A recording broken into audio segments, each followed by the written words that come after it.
masa mendatang. Nah, berikutnya kita masuk kepada pembicara ketiga, yaitu Ibu Profesor Yeni Risyani. Sekilas profil mengenai Ibu Yeni. Bu Yeni ini adalah pendiri Bioekotok Research Center dan juga dosen di Universitas Brawijaya Malang. Ibu Yeni meraih gelar doktor di bidang marine biologi dari Nantes University, Prancis pada 1995. Bu Yeni mendapat penghargaan Society of Environmental Toxicology and Chemistry atau SETAC Developing Countries Award pada 2018. Sebagai informasi untuk Bu Yeni dan juga peserta perspektif baru webinar, Indonesia adalah negara kepulauan terbesar di dunia dengan wilayah laut yang luas, serta memiliki garis pantai terpanjang kedua di dunia setelah Kanada. Perubahan iklim memiliki dampak yang besar juga terhadap wilayah laut dan ekosistemnya. Namun di sisi lain, laut juga mempunyai sumber daya alam untuk menghasilkan energi terbarukan. Di sini, Ibu Profesor Yeni akan memaparkan mengenai perubahan iklim dan algea sebagai sumber energi terbarukan dari laut. Kami persilakan kepada Ibu Yeni.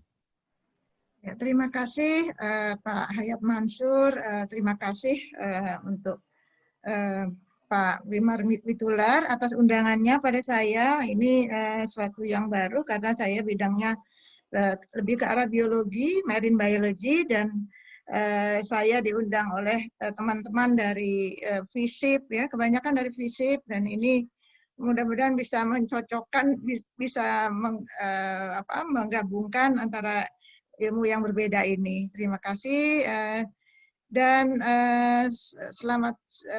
selamat siang Pak Ari Dharma dan Pak Fabi Tumiwa, ya. Saya minta izin untuk bisa share screen.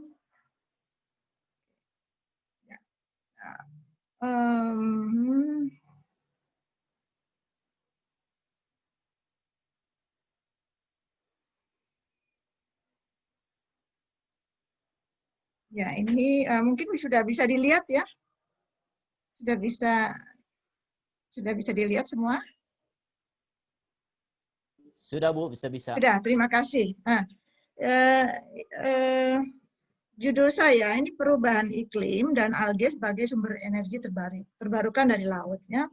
Tadi sudah disampaikan oleh Pak Hayat Mansur bahwa memang Indonesia itu memiliki laut yang luas, lebih luas dari daratan, dan kalau digabung itu seperti seperti Eropa, ya. Kalau kita hubungkan dari Merauke sampai Padang, dari Sabang sampai Merauke, ini luasnya seperti di Eropa. Dan saya ingin lebih ke arah bioenergi di sini untuk pemaparannya. Kita berangkat dari global isunya, sebenarnya dari polusi, kemudian global warming, ya. Global warming itu sebenarnya kan awalnya dari polusi, dan selanjutnya global warming ini bisa menyebabkan hal-hal yang lain. Jadi sumber daya energi ini makin berkurang, ini adalah salah satu efek dari global warming. Kalau kita lihat dari global pollution level, di sini untuk negara-negara yang penduduk banyak itu kelihatannya memang memberikan kontribusi yang lebih banyak terhadap polusi. Kita lihat sebagai contoh, sini ada India, ya, kemudian Cina, ya, kemudian Pakistan, dan kita lihat kalau dibandingkan dengan negara-negara yang ada di Eropa atau ya khususnya di daerah Nordik, ini lebih jauh. Dan kita, walaupun Indonesia tidak terlalu pekat warnanya, tapi ya ini sudah perlu perhatian kita, ya. Kalau yang warnanya lebih sedikit atau lebih cerah itu less polluted. Ini isu global yang ada di kita.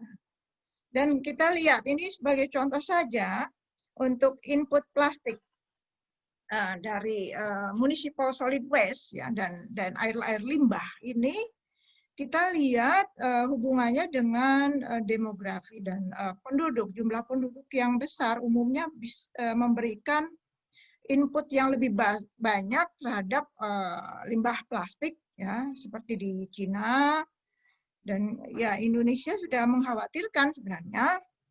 Kemudian Filipina, kemudian negara-negara ASEAN, ya, termasuk Sri Lanka. Dan kita bandingkan dengan negara-negara lain seperti di Eropa, di Amerika, atau di Australia. Umumnya negara-negara tersebut berhasil, ya, memanage air limbahnya dengan jadi sebelum dibuang ya sudah diperlakukan dulu, sudah ditreatment, ya, sebelum dibuang ke laut atau ke tempat yang publik, gitu ya.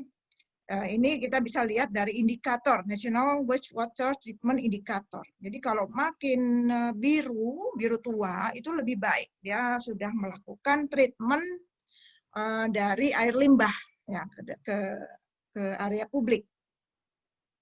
Kita lihat isu global warming, ya. Untuk global warming dari tahun 1850 ini ada kenaikan yang signifikan, ya, hingga masa kini. Ya, ini kita lihat ya ini sudah lebih dari satu derajat Celcius, ya. Dan untuk selanjutnya global warming ini selain temperatur, dia juga menyebabkan kenaikan karbon dioksida. Karbon dioksida dan temperatur, suhu, itu ada kenaikan yang signifikan dari 1880 hingga 2019. Ya, ini kenaikan untuk di atas 1 derajat Celcius untuk temperatur, dan hingga sekitar 400-an ppm total karbon dioksida. Dan selain kedua itu, selain temperatur dan tadi namanya karbon dioksida, karena karbon dioksida naik, otomatis juga menyebabkan perubahan pH atau keasaman, ya. Dalam hal ini keasaman laut. Jadi kita lihat di sini, ini tahun yang lama, tahun 1875, ya. Kita lihat ini pH air laut itu masih berkisar di atas 8, ya, 8,2 hingga 8,4, jadi yang ditandai dengan warna yang lebih biru. Kemudian tahun 1995 ini birunya sudah mulai kurang biru lagi, sudah lebih muda birunya, sudah berarti ada penurunan pH. Nah, kemudian ini adalah prediksi tahun 2050 dan tahun 2095. Jadi ini bukan untuk kita, ini untuk anak cucu kita. Jadi ini dikhawatirkan, ya, akan ada perubahan pH dengan menurunnya keasaman laut. Kita lihat juga bagaimana perubahan global warming issue ini memberikan efek terhadap lingkungan dan bagaimana prediksinya pada masa yang akan datang. Ya, kita lihat carbonate level predik ini akan menurun, ya, karbonatnya. Kita lihat di sini saturasi berdasarkan saturasi aragonit, yaitu saturasi dari bentuk kalsium karbonat ini ada perubahan juga, dan prediksi tahun 2050 akan mengalami sesuatu yang mengkhawatirkan. Dan bagaimana kalau seandainya level karbonat ini menurun, itu akan menyebabkan kerang-kerangan atau terumbu karang, ya, atau skeleton itu bisa terdissolve, ya, artinya bisa sudah mengarah kepada penguraian. dan bagaimana ancaman keasaman laut terhadap terumbu karang pada masa depan. Ya, ini karena Indonesia ini adalah berada di Coral Triangle, ya, jadi segitiga yang biodiversity-nya tinggi sebenarnya. Ini sayang sekali kalau sampai terancam.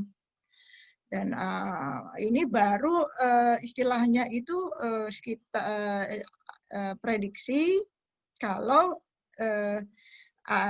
laut kita ini mengalami keasaman lebih lanjut, itu juga akan mengancam terumbu karang. Ya, kita tahu bahwa Indonesia itu memiliki jumlah spesies terumbu karang yang cukup tinggi, biodiversity-nya termasuk yang tertinggi di dunia. Ya. Dan ini sayang sekali kalau hingga merusak terumbu karang yang ada di laut. Dan kita lihat hubungan perubahan iklim dengan kehidupan di laut. Nah, di sini ada di atas 80% konsistensi perubahan iklim ini menyebabkan berubahnya kehidupan fauna dan flora di laut. Dalam hal ini terkait dengan distribusi, kemudian fenologi, kemudian kepadatan, juga demografi, kemudian juga kalsifikasi dan struktur komunitas. Ini merupakan di atas 1.735 observasi dari di atas 200 studi atau penelitian yang sudah dipublikasi di Nature Climate Change. Dan bagaimana perubahan iklim ini memberikan dampak terhadap organisme laut. Ya, kita lihat dari berbagai jenis biota laut. Di sini ada benthic algae, benthic mollusca, dan benthic invertebrata. Yang paling terkena dampak itu adalah pada distribusi. Ada perubahan distribusi fitoplankton di sini, ya. Fitoplankton atau yang kita sebut dengan mikroalge. Umumnya fitoplankton atau mikroalge ini dia bergerak ke arah latitude yang higher latitude, ya. Jadi ada pergerakan ke arah utara untuk mikroalge ini. Sedangkan yang non-boniface ini lebih ke arah warmer. Kalau yang mikroalge lebih ke arah cooler. Kemudian yang fauna lain itu warmer. Tapi yang lain ini kelihatan ada perubahan juga, tetapi perubahannya itu hingga sampai 100 km per dekade. Kalau yang fitoplankton ini bisa mencapai 400 km per dekade ke arah utara. Dan kalau kita lihat di sini bagaimana emisi karbon dioksida dunia ini, emisi levelnya pada tahun 2016 yang memang terbanyak itu adalah dari coal atau batu bara, kemudian minyak, dan juga natural gas. Ya. Dan untuk konsumsi energi di dunia, sama-sama, walaupun di sini emisinya juga yang paling banyak dilakukan itu adalah negara-negara Cina, Amerika, dan India, Rusia. Tapi di sini untuk konsumsi energi juga memang Cina, Amerika, India, dan Rusia itu menjadi pionir, ya, untuk konsumsi energi yang menggunakan bahan bakar. Bahan bakarnya berupa oil yang paling banyak, dan kemudian ada natural gas dan juga batu bara di sini. Sedangkan yang renewable itu baru 4% di sini, ya. Dan bagaimana konsumsi global energy dari total seluruh konsumsi energi ini ada peningkatan dari tahun ke tahun, dari tahun 65 sampai tahun 2014, ya. Peningkatan yang sangat besar, sangat signifikan. Ya, kita juga lihat di sini untuk oil, bahan bakar minyak ini juga paling tinggi dibandingkan yang lain. Sedangkan yang coal itu di bawahnya minyak, ya. Dan ini adalah yang untuk yang merah itu adalah yang total other renewable, jadi yang lain-lain.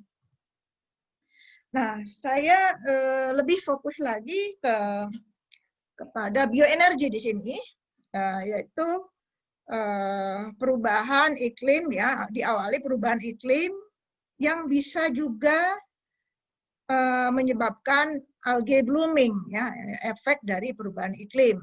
Kita lihat misalkan adanya growing algae bloom di Lautan Arabia atau di Oman, Teluk Oman di sini. Algae itu blooming setahun 2 kali, dan kemudian bloomingnya itu, ukuran bloomingnya sekitar sebesar Meksiko, sebesar negara Meksiko, yang kemudian blooming itu bergerak ke arah samudra yang lain.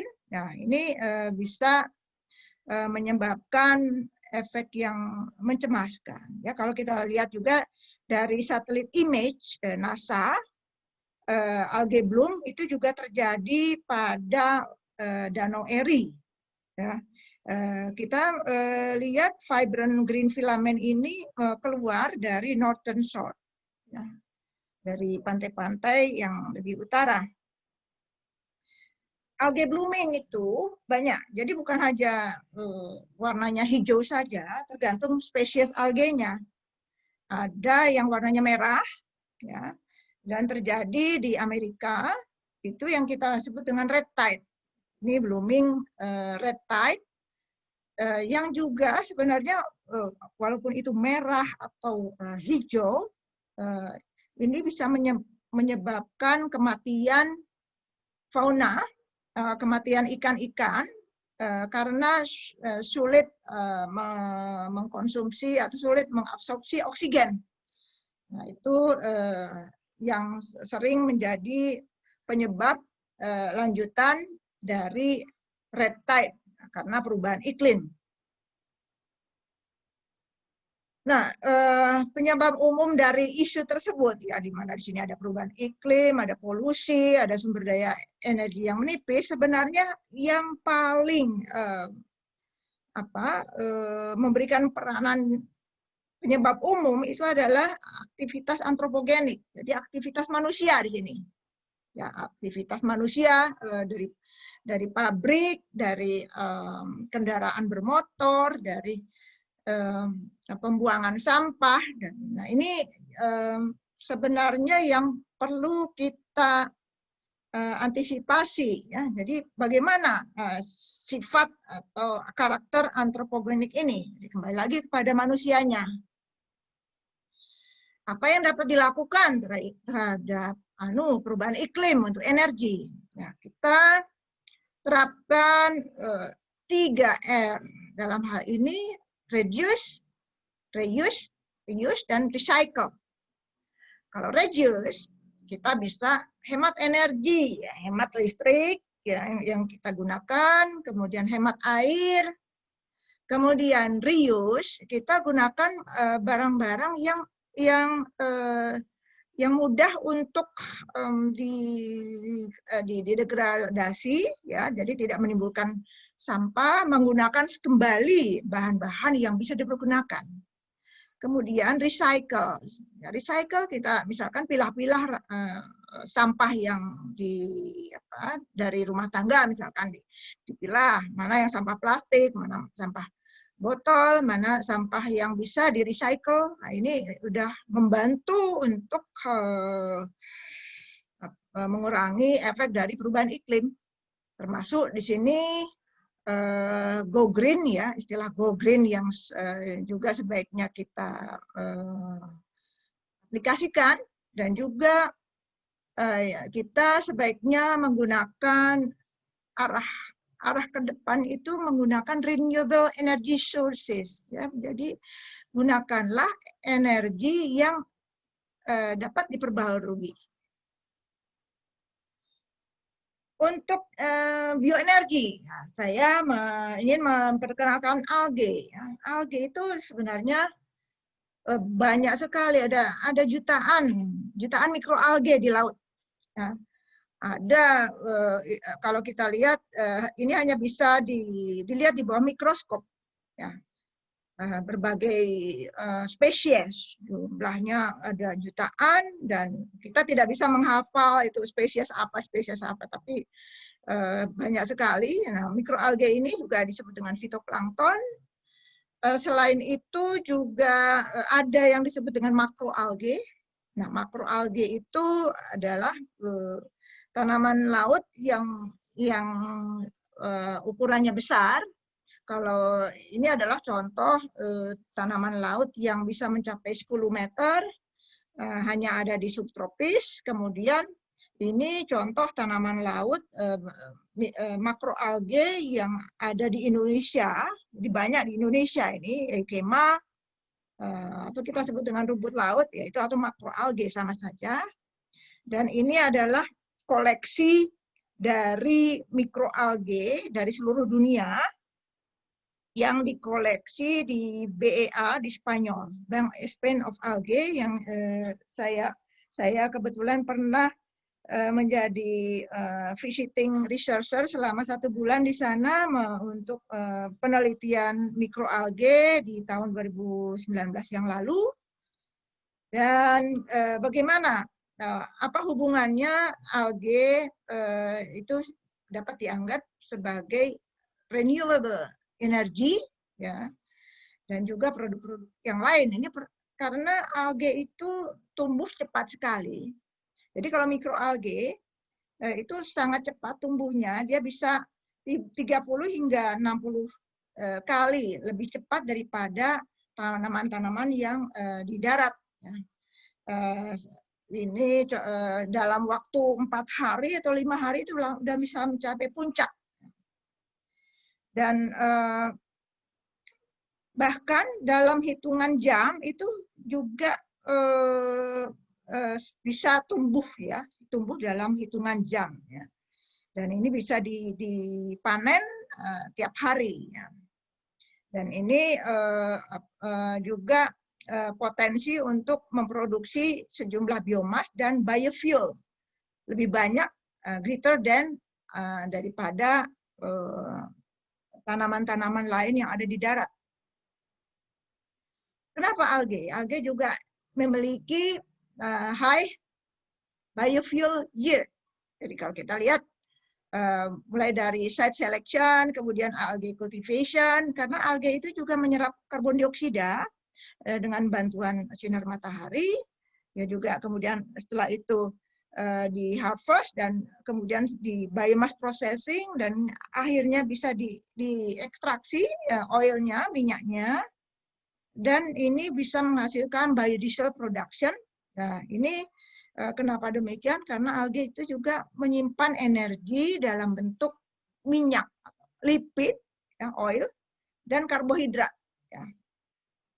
Itu artinya bahwa algae itu bisa memproduksi sekitar 2.000 hingga 5.000 galon biofuel per area, per hektar, per year, ya, per tahun. Dan bagaimana algae itu juga bisa memerangi atau melawan perubahan iklim, ya, karena algae itu mengkonsumsi karbon dioksida. Jadi sama juga seperti tanaman yang lain, ya, algae dan tanaman itu dia menyerap karbon dioksida, dan juga dengan bantuan air dia akan menghasilkan suatu bentuk kimia lain, dan ini mengeluarkan oksigen. Ini oksigen itu adalah yang kita hirup, ya, dan air. Ini sehingga dengan demikian dia akan mengurangi emisi karbon dioksida dan menghasilkan oksigen yang diproduksi oleh algae. Nah, ini sebagai weapon, ya, senjata untuk memfight, melawan climate change. Nah, potensi algae sebagai energi alternatif. Ya, kita kenal dari algae itu ada yang disebut dengan TAG atau triacylglycerol. Itu bisa mencapai 50% dari berat kering, dan ini bisa potensi untuk biodiesel. Kemudian untuk starch, ini sebagai contoh tetraselmis itu bisa mencapai 62% dry weight. Itu bisa menghasilkan bioetanol. Dari biomasnya, ya, biomasnya dari anaerobic digestion, ini bisa digunakan sebagai biometan.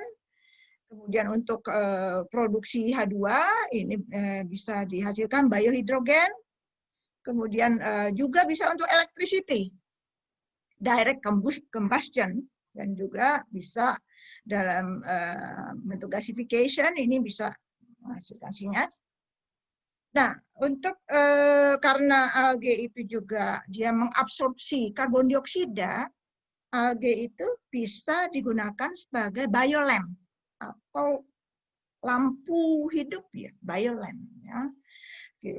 Sebagai contoh di sini ada seorang chemist, ya, French chemistry dari orang Perancis yang mengembangkan biolamp dari algae yang mengabsorb karbon dioksida 200 kali lebih efisien daripada pohon, daripada tanaman-tanaman, ya, pohon. Ini contoh dari biolamp itu. Dan kita lihat ini contoh untuk satu spesies spirulina dan chlorella dengan bantuan sinar matahari dan karbon dioksida dan air itu bisa menghasilkan biolamp. Juga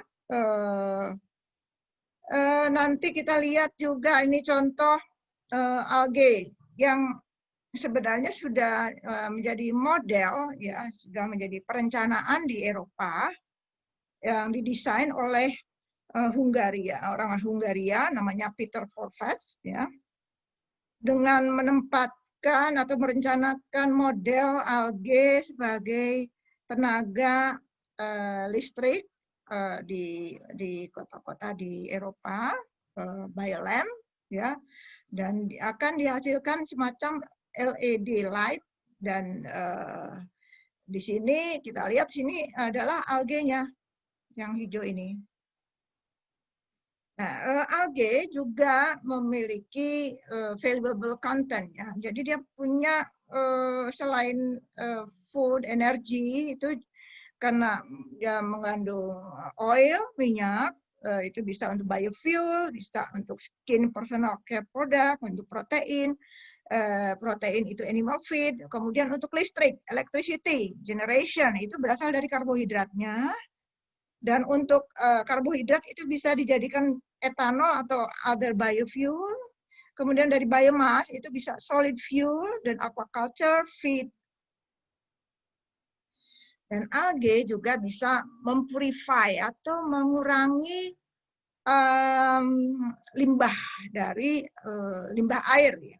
Jadi dengan bantuan sinar matahari dan juga kita di air limbah sini dengan CO2.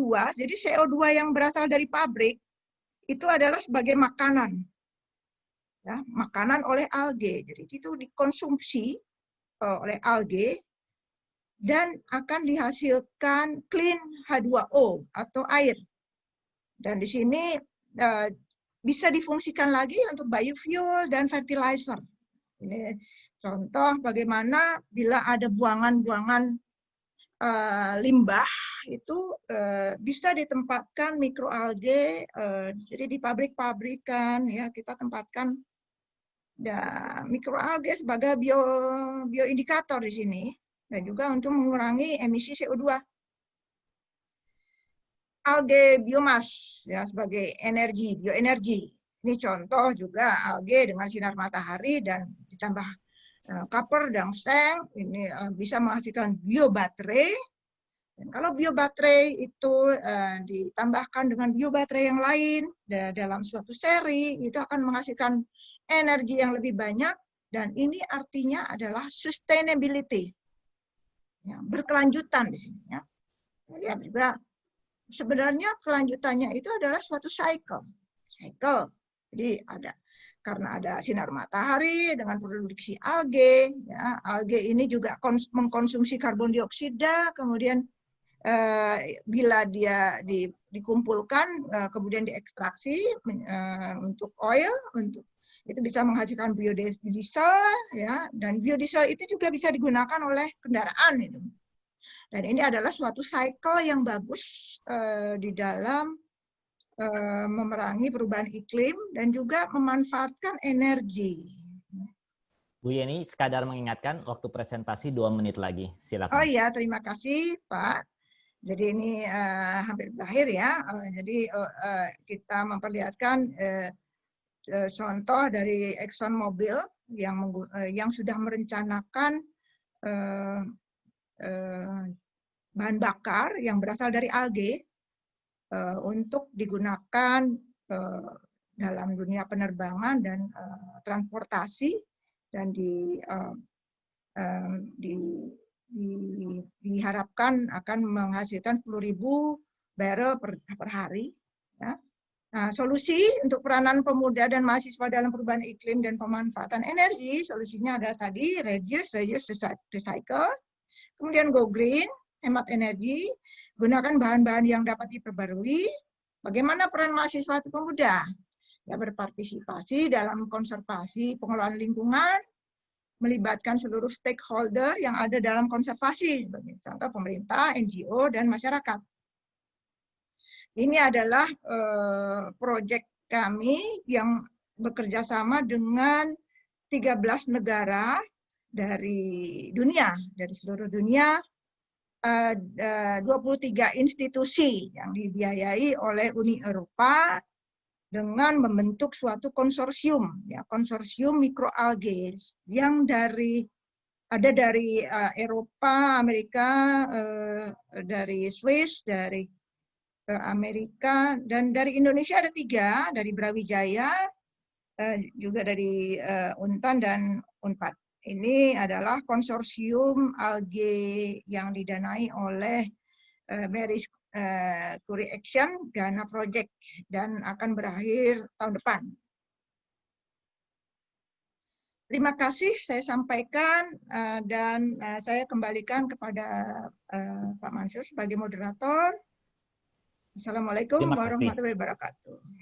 Waalaikumsalam warahmatullahi wabarakatuh. Terima kasih Bu Yeni. Dari pemaparan Bu Yeni sangat jelas bahwa kita mempunyai satu sumber energi baru terbarukan yang perlu kita maksimalkan, yaitu algae. Nah, ini sangat potensinya. Nah, di kami sudah masuk ada 23 pertanyaan di kolom Q&A dan sebagian sudah dijawab secara tertulis oleh Pak Pabi. Jadi di waktu yang tersisa ini saya hanya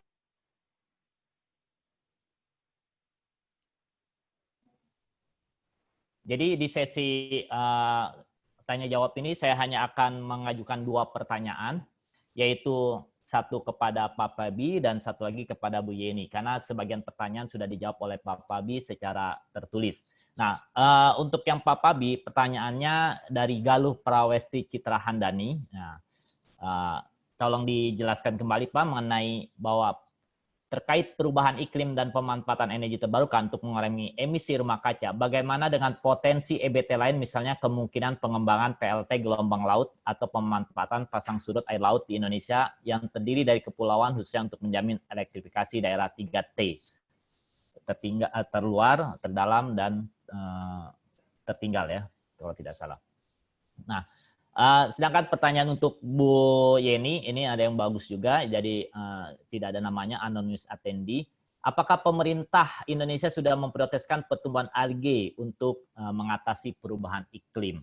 Nah, itu 2 pertanyaan yang saya pilih. Pertanyaan pertama saya minta Pak Pak Bi untuk menjawabnya dalam waktu 3 menit. Itu dilanjutkan dengan Ibu Yeni Risiani. Dan pertanyaan berikutnya masih bisa dijawab oleh Bu Yeni maupun Pak Pabi secara tertulis. Kami persilakan kepada Pak Pabi terlebih dahulu.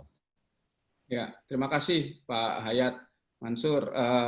Nah, berkaitan dengan pemanfaatan energi laut, seperti tadi saya katakan, kita kan punya laut yang besar ya. Tadi Bu Yeni juga mengatakan ada potensi untuk alga untuk dikembangkan, dan saya kira ini saya kebetulan juga mengikuti riset mengenai alga, dan memang tantangan terbesarnya itu berkaitan dengan bagaimana meningkatkan produktivitas dan keekonomian, karena yang menjadi saingannya adalah bahan bakar minyak, dan bahan bakar minyak itu ya harga produksi minyak ya itu melibatkan banyak faktor ya, dan juga sebagai komoditas yang bisa menyebabkan harganya naik dan turun gitu. Nah, ini menjadi tantangan untuk yang alga tadi.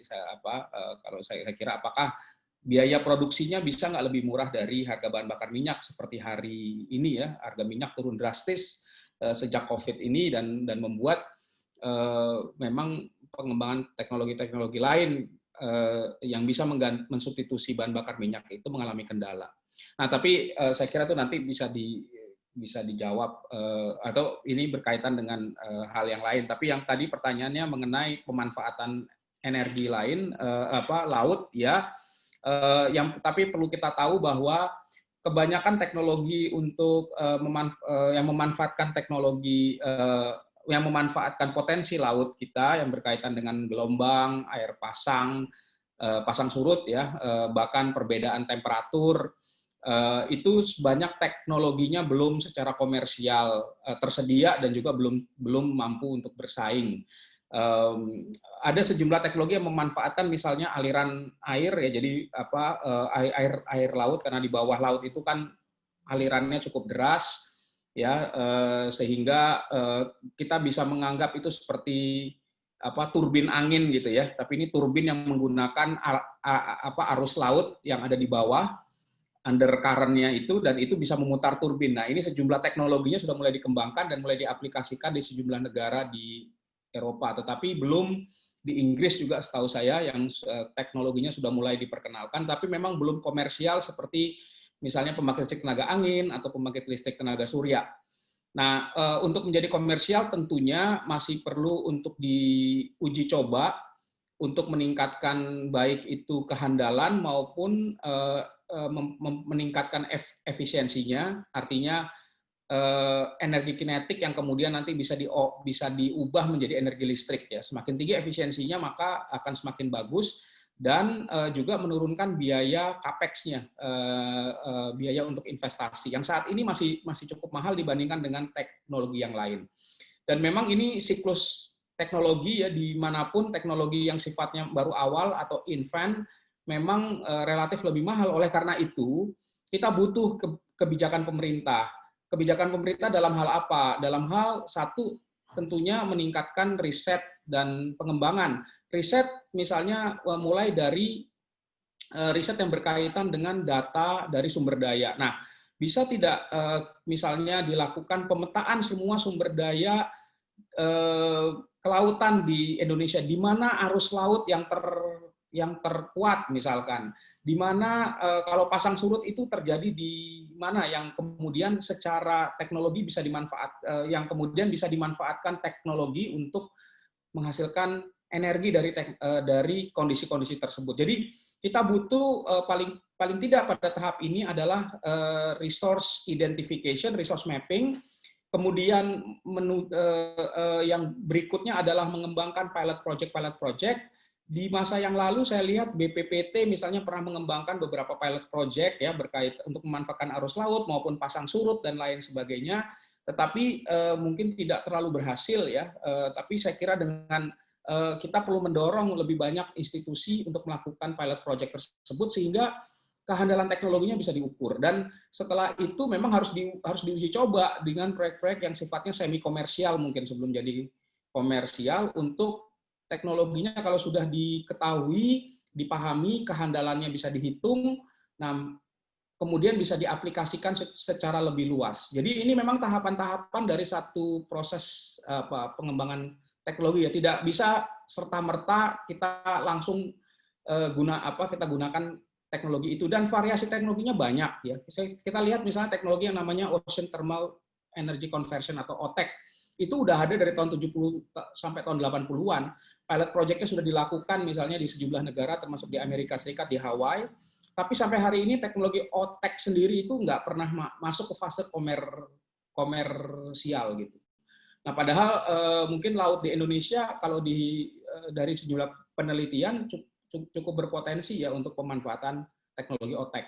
Nah, jadi itu mungkin secara ringkas Pak Hayat berkaitan dengan pertanyaan tadi. Terima kasih Pak Pabi. Berikutnya pada Bu Profesor Yeni, silakan. Ya, terima kasih. Jadi kalau kita lihat sebenarnya dari laut itu banyak sekali, selain alga juga ada sih sebenarnya untuk limbah ya, limbah-limbah itu juga bisa dijadikan sebagai energi. Dan kalau alga, bagaimana kebijakan pemerintah dalam hal ini? Yang sebatas yang saya tahu, kita baru sampai tahap riset dan pilot project saja. Jadi kalau yang di universitas misalkan kita kontribusinya ya melalui riset dan aplikasi riset kepada masyarakat itu, atau pengabdian masyarakat, sampai situ aja. Dan hubungan kita itu selama ini kan hanya melalui Sipdiklatmas gitu ya.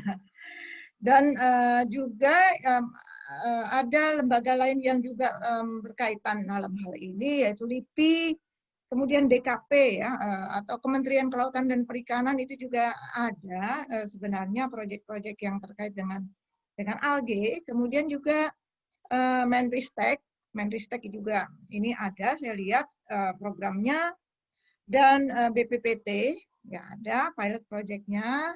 Hanya saya tidak melihat bagaimana hubungannya dengan industri. Ya, dengan industri ini kan harus ada link ya antara riset di universitas dengan industri. Ya, ini yang belum tercapai menurut saya.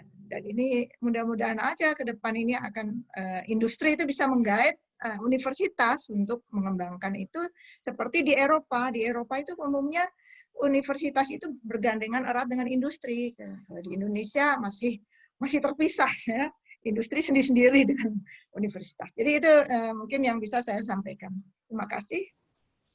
Terima kasih Bu Yeni dan juga Pak Pabi.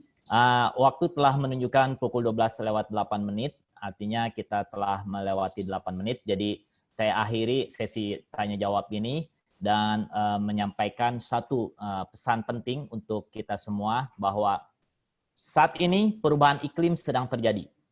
Jika laju perubahan iklim tidak diperlambat, maka yang akan paling merasakan dampaknya di masa depan adalah Anda semua, sebagai generasi muda pada masa sekarang. Karena itu, kita harus memahami perubahan iklim dan menjadi aktor utama untuk membantu memperlambat proses perubahan iklim. Nah, ada informasi dari panitia, dari 31 pertanyaan yang masuk, panitia telah memilih 6 pertanyaan terbaik ya. Yang pertama adalah Delia Hani, 2 Rizky Adiwijaya, 3 Setioningrum, 4 Priska Rarajuta, 5 Galuh Pramesti Citra Handani, dan 6 Zofan Khan. Nah, ke-6 ini silakan menghubungi kontak person yang ada di email waktu pendaftaran mengikuti Perspektif Baru webinar ini. Hadiah buku sebagai penanya terbaik akan dikirimkan via pos. Nah, juga nanti akan dikirimkan juga hadiah buku bagi yang men-tag acara ini di media sosial. Jadi dari kami kembali mengucapkan terima kasih kepada para panelis atau pembicara, yaitu Ibu Profesor Yeni Risiani, Bapak Pabi Tumiwa, dan Bapak Ari Dharma Strauss, Bapak Wimar Witular, dan juga rekan-rekan panitia dari Humas FISIP Universitas Brawijaya, serta yang tak terlupakan yang terpenting adalah saudara-saudara kami, adik-adik kami, yaitu generasi muda, mahasiswa dan mahasiswi Universitas Brawijaya Malang. Selamat siang, sampai jumpa di acara Perspektif Baru webinar berikutnya.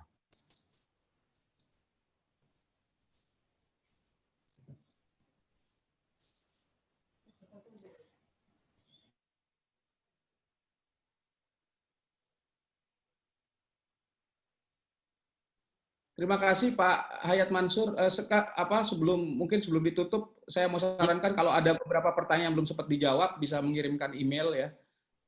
Dan mungkin saya sarankan buat teman-teman mahasiswa untuk memperdalam lebih lanjut mengenai energi terbarukan, itu bisa mengunjungi website ISR. Ada banyak publikasi yang bisa diakses, dan juga ada beberapa yang bisa dilihat di kanal YouTube, kanal ISR di YouTube.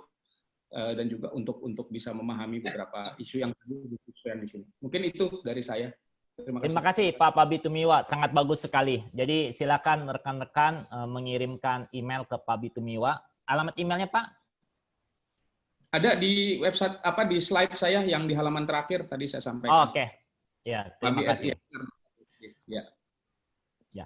Dan juga informasi dari rekan-rekan panitia bahwa sertifikat untuk rekan-rekan mahasiswa akan dikirim H+1. Nah, jika ada kesalahan penulisan dan pertanyaan mengenai sertifikat, silakan hubungi kontak person yang ada di email sewaktu pendaftaran. Nah, nanti akan dijawab oleh rekan panitia yaitu Rahayu Ulansari. Sekali lagi terima kasih. Senang sekali bisa bekerja sama dengan semua pihak dan sampai jumpa di acara perspektif baru webinar berikutnya. Terima kasih Pak Mansur, terima kasih pada YPB kerjasamanya. Terima kasih. Saya boleh pamit? Ya, saya juga mau pamit Bu. Kita pamit bareng-bareng Bu. Terima kasih banyak. Terima kasih. Terima kasih sekali lagi Pak Ristos.